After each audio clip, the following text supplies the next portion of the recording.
Just hours from now, the House is expected to begin voting on the debt ceiling deal, trying to avoid a default by the U.S. government. The House Rules Committee gave the green light for it to advance to the full House so members can hold a planned vote tonight. With more on that vote, we turn to ABC's Nguyen. She's live in Washington with the latest. Em? Sandra, tonight's vote is a critical step towards averting a U.S. default. But as party leaders continue even now whipping up support, it's not yet clear if they have all the 218 votes they need to pass this bill. Tonight, the Republican-controlled House is poised to vote on the debt ceiling bill negotiated by President Joe Biden and Speaker Kevin McCarthy, aimed at averting the nation's first-ever government default. We're going to deal with the debt ceiling.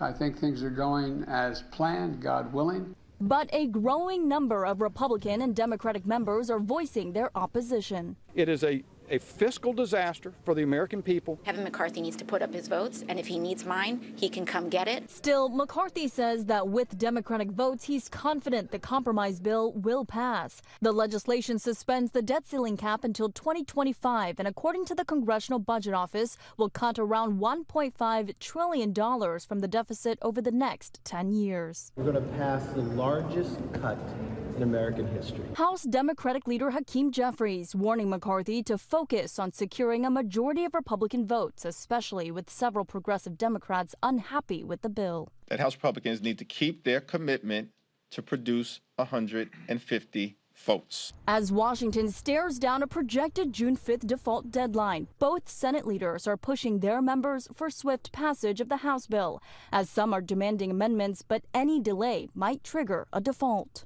When this agreement reaches the Senate, I'll be proud to support it. Either we proceed quickly and send this bipartisan agreement to the president's desk, or the federal government will default for the first time ever. Now, ahead of tonight's vote in the House, Speaker McCarthy announced the creation of a bipartisan commission tasked with reviewing the full budget and finding long-term solutions to further cut down federal spending.